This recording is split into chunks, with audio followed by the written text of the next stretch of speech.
Hello, how are you?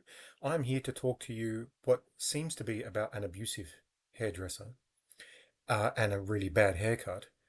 But that's actually not what I'm going to talk to you about. As always, I tend to talk about something that seems some way on the surface and yet underneath is something quite interesting for those who have the patience to follow through. By the way, this beanie, my mum sewed and made for me when I was a child, and it still fits. Many of you who have seen the videos from 7 years ago know that I was also wearing that. It has been washed, so don't worry about that. Now, I'll tell you about the abusive hairdresser, and the reason I'm wearing the beanie is to hide the haircut because it is quite atrocious, and it's not even about the haircut. That's not the issue. So, first of all, I was at the barber and I was standing in such a way that, and this, in all fairness to the barber, I'm going to be as fair as I can. I might have actually been in the barber's way to walk back into the store because he might have been outside doing whatever he was doing. And there were two barbers. One seemed semi-reasonable, and the other one had a bad attitude because he walked through the door and sort of barged in, knowing I was there, and grazed me enough to sort of say, "Get out of my way." So I already had then come to the conclusion that he's a dickhead. Um, but he might have come to the same conclusion thinking, why am I standing in the way? So therefore I'm the dickhead. So already we have two perspectives now. They've now branched out into two alternate realities. I then sit down.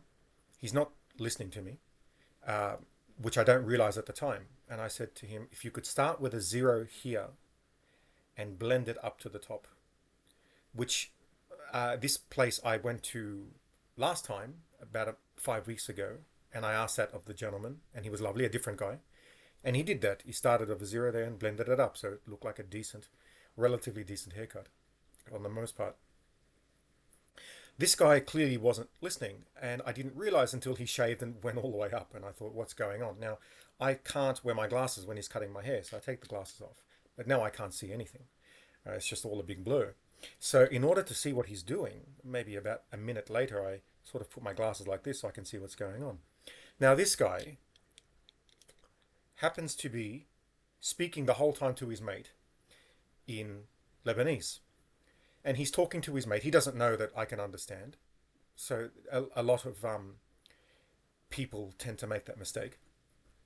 And he's talking about how he puts down $200 a month for a certain charity at church, and apparently sometimes you can win something, but he has never over 2.5 years of putting down this $200. So there was this sense I received that he seemed to be talking about his constant going to church and his relationship with this Father Yusuf that he's talking about, all the while he doesn't know I'm understanding this. And then when I put my glasses on, as I showed you before, to figure out what's this guy doing, he then says in Lebanese, "What's wrong with this bloke?" About me. And I thought, okay, well, now he said it in a condescending manner. He said, for those of you who are Lebanese, he says, "Buheda." Right? Now, Heda means this, literally. But you don't say that about someone unless you are being either disrespectful or close to neutral. It's sort of like in English you would say, "What's wrong with that thing," or that mate, as opposed to "that sir" or "that gentleman," something like that. And I thought, okay, this guy's clearly an asshole. So it might have been obvious on my face. Uh, but then within about 8 minutes, I think it was 8 minutes, even though the haircut says it takes 15 minutes, 8 minutes later, he then, without saying he was done, just showed the mirror. And I assumed that he was saying he was done. And I looked at it, and he had just done a zero around. So it looked as if I'd had some sort of mop just sitting on the top of my head, like I was just fresh out of prison. Ironically, those who know me know that that is ironic. Um, Now, what actually happened then was I asked him, if you don't mind, could you blend it in? Now, I think he got offended at this. I'm not sure why. Maybe because I did say to him, please don't touch the top. Because he said, don't touch the top. I said, thank you. Uh, so he must have thought I'm now changing my mind or something, whatever it was. He then does the blending and does it in a quite an atrocious manner, sort of a belligerent way. And then he's blowing the hair off me in a way that it seemed to me that he was just saying, "Get off my chair," and there was hair all over my clothes because he hadn't put the thing on properly. Um, and I now got up and I didn't say anything, but I was not happy. Here's the interesting part. Well, here's the part you may find interesting. he decides then to say F this piece of shit in Lebanese, not knowing that I can understand exactly what he's saying. Um, that's not the literal interpretation, the translation, but it roughly translates to that. It's actually worse in Arabic. But so he says that, and then I look at him, and he looks at me and says, "All good, all good," and then he says it again, "F you piece of shit," in his, I say in his language, in my the language of the origin of my ancestors. Let's just say. Um, I then this is where the autistic section cuts in. Uh, I still, over the years of learning how to sort of appear more neurotypical, of course, it doesn't appear that way completely. And someone like this type of person, they tend to pick on people who are different, even if they're different just slightly. And he felt he could get away with it. I'm guessing because he thought I didn't understand his language. When I was younger and I wasn't the size that I am, people would do it in English.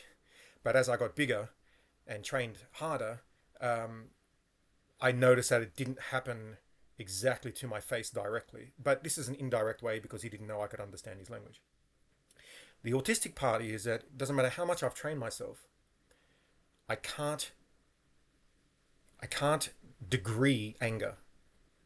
In other words, I must stay calm because there's no ability for me to have a conversation with him about what he did without getting angry, very angry. And I never want to do that. This is something I left 20 years behind me, back in school days, where the abuse was horrendous. And of course, it turned me into a monster at the time. And I left that behind at school. Uh, and I've learned ever since then that because anger is not a friend of mine, and maybe a friend of yours for those listening, I decide never, ever to get angry, to always walk away if I even feel 1% um, of the anger I felt during the abuse I suffered at school. So I looked at him, and then he said, "I'm going to give you $5 off the haircut." And I said, "Thank you." And then as I left, he said, "F you piece of shit" again to me. So I turned around and looked at him, and then I walked off. Now I was so obviously angry, and I know that when I'm angry, I just walk away and stay away to calm down. It took me 20 minutes of first I called mum, then I called my partner, and just to explain what happened and to show them how horrible the haircut was. But they provided options where you could speak calmly or you could complain to management, etc., etc. But one thing I've come to learn at my age is that there are so many scumbags everywhere, every second or third person, it almost feels like, that it's just not worth it. Um, so I had this idea now, 4 hours later, after training, after going for a little bike ride to calm down. It took about 50 minutes to come back to sort of thinking normally. At that point, about 50 minutes later, I said, "I'm glad that I left," which I've learned to do over a long period of time. But it doesn't matter how long it takes. 20 years of doing this, of learning to walk away. There's still that burning sensation that you must endure for between 20 and 50 minutes. We live in a society where it is not acceptable to do anything but that, just to walk away. And so that's what you do. I can understand how someone maybe less trained than most of us in society wouldn't be able to do that and they would lose control, but I guess that's why they end up where they end up. But that is something maybe if you know or you have friends with high functioning autism or medium functioning autism, you'll find that there is an inability to dial up incrementally the anger. And so when they are slightly stressed, it can turn immediately into something almost psychotic. Um, and as you've said, you've seen me on video for many years, many of you, and that never happens because I've learned, as I said a very long time ago, immediately, as soon as there's even a drop of heat in my blood, to just walk away and remove yourself from the situation. It's the only thing you can do. Um, but now I just made this video just to sort of say, I don't know what you'll take from this, which part will resonate with you the most. But maybe you can let me know in the comments what you think, positive or negative, and we move on with life. And mate, what do you do? That's it. And then you move on, and this will be forgotten too down the track until some other asshole does something stupid again and someone else talks about it. Anyway, lovely to see you all. Thanks for listening to this 10-minute video. Ciao.